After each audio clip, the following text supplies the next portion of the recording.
6 minutes que cette personne-là était en arrêt. Alors, on a fait le mieux qu'on pouvait le plus tôt possible afin de réanimer la victime. En réalité, qu'est-ce qu'on fait?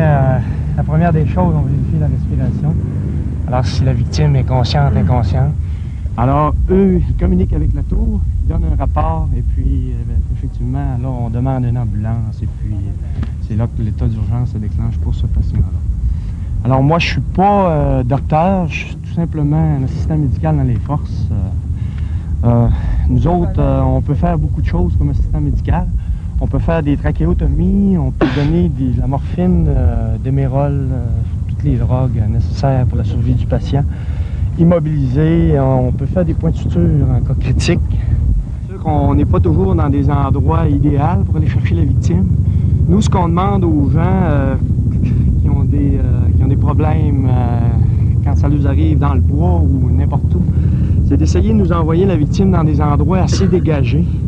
Si, par contre, il suspecte une fracture au niveau cervical, ne pas essayer de bouger la victime. Souvent, les gens ne connaissent pas les procédures afin d'immobiliser les victimes, et puis ils bougent les victimes, puis il peut arriver, en fait, une paralysie.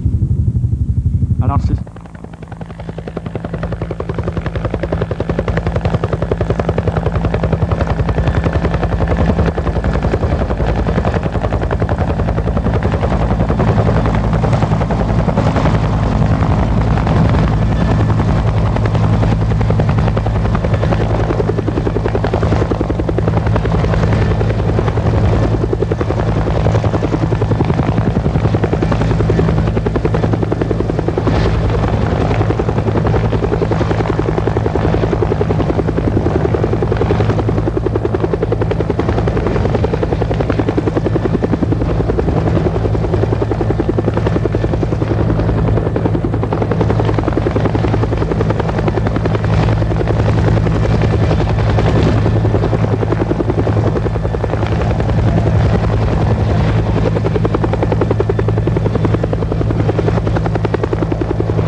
Derrière moi, vous avez l'hélicoptère Iroquois, le monomoteur, appareil monomoteur.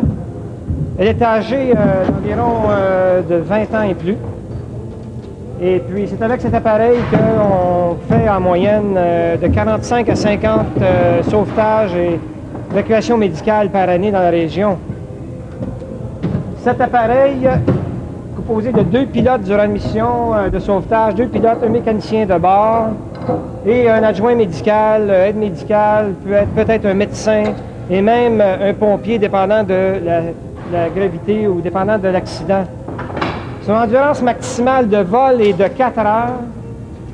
Sa vitesse de croisière est de 110 nœuds, environ 120-125 000 à l'heure.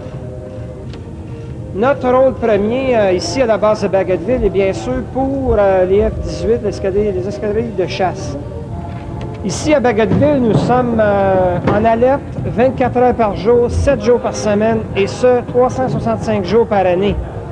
Durant le jour, l'équipage est présent ici au hangar 2, mais en dehors des heures de travail, nous avons un équipage en alerte chez eux, au bout du téléphone, à 2 heures de vie. C'est-à-dire qu'en dedans de 2 heures, l'hélicoptère doit être décollé pour la fameuse mission. Les appels de secours, normalement, doivent parvenir aux autorités civiles, c'est-à-dire la police, que ce soit la Sûreté du Québec, avant de nous parvenir à nous. Pour qu'eux autres, bien souvent, eux autres vont répondre aux accidents, que ce soit un accident de chasse ou autre. Ils vont répondre à cela. Si le besoin est, ils vont nous faire demande de ça. À date, depuis le 1er janvier 1989, nous avons répondu à 36 appels de sauvetage ou d'évacuation médicale. Alors, ce qui fait quand même, durant l'année, de 45 à 50 appels. Alors, on est très, très occupés ici à Bagotville à répondre à ces appels.